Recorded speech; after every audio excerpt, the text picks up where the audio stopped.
Anything could happen here. Oh God, you just spilled your coffee. And now you create a massive smear. The last 2 weeks, we've probably seen more job flow coming through than I have done since the start, really, of lockdown. So why do you think that is? Because I've got an opinion. So I think some of the clients that I've spoken to, a lot of them have said they haven't thought it's been as bad as they were expecting it to be. Yeah. So they kind of planned for worst case, everything went on hold, everything got locked down, and actually now the period that is here, they've kind of gone, well look, clearly we're not doing as well as we have done, but it wasn't as bad as we first thought. So whilst there are some critical roles, actually there's probably some newly created roles that are going to help us drive some of the change that we need to have to be successful. So I think that's really interesting. I think that's making a massive difference. But what do you think? I just think from 10 to 12 weeks ago when I went off leave, and I had a conversation with you before I joined, you saw there was a demand for talent, you saw that there was requests set up to meet people, interviews, and then it just stopped. But there's part of me that thinks perhaps it didn't just die, it was just halted. Almost like we still need this talent, we still need people in the business, but we just don't know what this will look like. You know, are we looking at something that's going to be horrendous? And also certainly how we don't do it, how do we deal with it? And I'll be honest with you, Karl, in those conversations, I don't think the COVID word was even mentioned. It was almost like, we know it's serious, we know we have to tailor the way that we recruit, but can we just get on and do it? And so therefore, do you think it is a little bit of a confidence thing? Do you think people were worried and they knew they'd have to get it done, but I don't know. No, I think so. I think you're right. I think some of it though is just it was such a shocking process for so many businesses, instead of having everybody working remotely, if you like, and sort of going, well, how are we going to do this? Because you can imagine, right, before you went off, before COVID, let's say on average, of the last 10 jobs you closed, how many of those jobs all the interview process was done via video, the client and the candidate never met each other? Yeah. Out of 10 before COVID, how many? One. Yeah. There's one particular client that uses it, a business that I know use something called Highview, and they swore by it, and people got used to that kind of way of recruiting. But it is funny that they must look at that now and go, well, this is part of our process, we do it all the time. And I think that's the biggest, I think that's probably what's starting to see some more of the roles coming to market, is one, the confidence is there because people are going, well, we've not been hit as bad as we first were sort of forecasting. Two, we've figured out how we're going to do it and we feel comfortable with it. And three, then we've worked out how we're going to onboard these people. But I think one of the really interesting things I'm seeing that we talk to a lot of clients about at the moment is there seems to be less loyalty and commitment from a candidate if they start the role remotely and you don't have a great onboarding process. Because already some candidates I'm speaking to that have got new roles in the last probably sort of 3 to 6 months, I started to go, well, if there were to be something really interesting out there, Karl, or if it looked like this or looked like that, I may have a conversation. Yeah. And you kind of go, well, kind of pre-COVID, it was always much more seeing the fact that people would give it at least 6 to 9 months, even if they weren't enjoying the role, to go, well, let's see how we get on, let's see what it's like, I've got to get to know my team, got to get to know the office, and it might just be those initial nerves, whereas people seem a lot more happy to keep their options open still. And I just wonder if that's a sign of the fact that they've never been into an office, they've not physically met their team, or if it's again something people are still going, well, it still is uncertain out there. So actually, I'm going to keep my options open just to look after myself. I don't know. I think that'd be really interesting to see. Another subject we were talking about yesterday about the whole concept that, you know, is culture going to play a big part in business going forward? Because I was speaking to a CIO today that mentioned about how talent is being attracted by London businesses in the southwest. They're coming across because they can pay more. But it also begs the question that if they're in an interview and the candidate says, okay, do I need to come? No, don't need to see an office. But, we spoke about collaboration hubs now, our offices thing in the past. I've put a few articles on my LinkedIn about, how important is the office. But from a cultural viewpoint, is that important? Will someone take a 10, 15, 20k pay hike to work for a London business and accept the fact they may not even see half of the people in their business, or it is an interesting time to see that. And what we're seeing is organisations in London are going after Southwest talent. And I think it's for the role we're recruiting at the moment, it's probably the first question I find that I'm getting asked when I speak to candidates is, what's their remote working policy? How is it going to look? And am I going to be expected to be in the office? How many days? What's that going to look like? And actually, if I am home-based, what's the package? What do I get with that? Because I think some of these people are sort of going, okay, I'm happy to work remotely, but do I get an office chair? Do I get a desk? Do I get a decent spec laptop with a screen that I can use at home? And I think these are some of the answers that companies need to figure out really quickly, because the companies that embrace that can offer a really good home office working environment if that's what the expectation is. I think that's almost where I was saying earlier, where you've got these candidates that aren't necessarily feeling as loyal as they once did. If you set them up with a good chair, a good desk, a nice setup at home, I think automatically they're going to feel more valued and part of that team than if you just mail them out a laptop and they've got to sit on their sofa at home with a table. And don't get me wrong, I think if you're hiring an IT director, a head of, a C-suite person, they're going to have their own office at home. But let's say you're bringing on board a network engineer, a BI developer, a Python developer.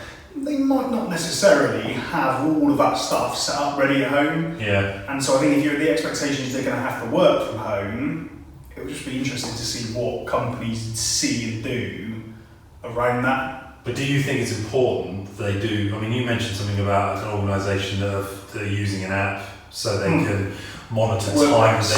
WordPress. They were talking about, whilst it's not a 9 to 5, go and see a member of your team every single week. They're able to allocate through an app the amount of time that someone has spent with someone else. Is that right? It was a really interesting article. So he talks about not having remote teams. He calls it disparate teams. And then he said these companies that are going to try and do both, so have a disparate team and have a work in an office team, he said you're really going to struggle because it's two fundamentally very different ways of communicating, working together, and just ultimately being, I guess. So he was saying that they've got an app so that it monitors who you've met in the business in person. Then they have a travel allowance they give their employees. This year you'll have X amount of thousands of pounds to be able to spend on flights, train travel, to go and meet the people in the business that you've not yet met and logged through the app. And then they say 4 weeks out of the year you're expected to not be in an office but to spend time with the wider business, so that they're going to hire a space in a hotel or for an event and keep that community and culture embedded into the business. And I think that's just some of the things that we're going to see businesses work through, but I think in the very near future companies are going to have an answer to that to hire this talent. Because people, if they're looking to move from their current company and they're comfortable, they feel trusted and respected, they probably get given more freedom than they would do if they arrive into a new company, understandably. But if it's just a case of, well, mail you out your laptop, sort yourself out at home and hop on a Teams call every now and again with us, how engaged are they going to feel in being able to retain that talent? Because I think that's going to be the big challenge, as you said then as well, isn't it? All these companies are going to start going, well, okay, we're in London, we don't need to pay a London waiting anymore for our talent, so we can start looking at some of the regional tech hubs, and Bristol is one of the best, most one outside of London. So if all of a sudden these companies that have talent here aren't thinking about how to retain that, they're going to be in a world of pain. Because these London guys, as we were saying earlier, will come down, offer a bit less than a London salary, but more than a Southwest salary, and you can work from home. I think one of the other interesting things we're seeing at the moment is what's going on with the contract market. because I'm speaking to a number of contractors at the moment that are going, well, what's going on, Karl? Are there more jobs, less jobs? What are companies doing? And it's hard to say. I think some companies are still hiring interims, clearly, but a number of roles we've had over the last probably 2 weeks that you would normally expect to be done on an interim basis, on a day rate basis. Companies are now going, well, look, can we try it as a fixed term contract? And I think normally the answer to that is, well, if it's sub 12 months as an FTC, you're going to struggle to find the best talent because a permie is not going to leave their job, and then a day rate contractor is not going to take a pay cut. But they put these two roles out, and again, as you just said then, all these people that are on furlough at the moment that are probably looking at their current company and going, I'm not sure if there's going to be much left for me to go back to. Yeah. I'm quite happy to go and take 6 or 9 months.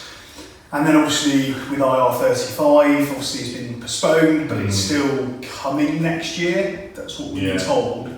So a lot of companies haven't rolled back on their position from it. So I just think over the next probably 3 to 6 months, the interim market is going to be one to watch very closely just to see how it works. And don't get me wrong, I think for some roles, interim is still going to be there and still going to be absolutely a necessity. But then, do you see that? Do you think there could be a potential increase in FTC stuff? You know, like almost like companies that, again, we go back to that confidence thing. You know, it's like actually the FTC market could, you know, there could be people that could do that 6 to 12 months with an intention to go permanent. yeah. So, because whenever an organisation approached me about finding a fixed term contract for them, exactly like you said, you know, a contractor won't take it, a permie's not likely to do it. But what, you know, we would always say there's likely to be people that have come back from travelling that probably wants to get involved in that, or they're in between jobs. There's going to be a lot more people in between jobs, right? So there is a chance that maybe companies might go, do you know what, fixed term contract, 6 to 12 months. And then with the intention, let's see what happens in 6 to 12 months to go permanent. I agree. I think the only challenge with companies taking that view is we all know if you hire a professional interim, they're up to speed in 24, 48 hours. Yes. They're used to landing, turning up their own kit. They don't need to know, they don't need to go meet everyone in the team, they don't need to know all of the niceties. They land, they work, adding value from day one. So I think it'd be an interesting one to go, well, clients, okay, if you want someone for 6 months on an FTC, they're a permie, and we know mostly, probably on average, if you looked at a permie for them to get fully up to speed, it's probably a good 2, maybe even 3 month period before they're running at 100%. Whereas you look at a professional contractor who's done it and got good experience doing multiple interim assignments, they're up to speed within 2 or 3 days. Because if they're not, they don't last and they can't carry on doing that. So it's going to be interesting for companies just to try and work out actually what is the true value of an interim versus a fixed term contract person. And I don't think anyone's got the answer to that yet. I think that's going to come out over the next probably sort of. One of the interesting things I'm hearing is some clients going, there's loads of candidates on the market, Karl, we've got the pick of the bunch. One of the interesting things is a little bit contentious, I think, but some clients are kind of going, well, can I get something cheaper than what market rate is, and then I've got a bigger pick of the bunch? And you kind of go, well, I'm sure probably in some sectors that might well be the case. But I think from a technology viewpoint, especially in Bristol, you need to pay these people market rate of what we were paying pre-COVID, because the challenge is, yes, you might get someone cheaper for 6, 9, 12 months, but as soon as the market picks back up, you know it will click back like that and it will go back to being a candidate short market. So if you've paid someone 10, 15, 20% lesser than market rate, by the time they've got up to speed, they just started adding value into the organisation, they'll be getting tapped on the shoulder again. And they will be false economy. I think that's a really interesting point. I think now more than ever as well, clients need to be really good at selling the opportunity to candidates. And I think everybody needs to remember an interview is a two-way process, because clients are getting really good at that sort of to start this year, last year. And I've heard some stories from candidates of clients being very, very blasé and almost reverting back to that stance of, well, you should be very lucky or your cucumber work. I think that's a really dangerous path to go down. But I agree. So should we do this chat again over the next week or so as a bit of an update? Next week. Sounds good. Yeah, just to find out what information that we've gleaned for the week and share it out there. Sounds good. Cool. Okay, mate. Lovely.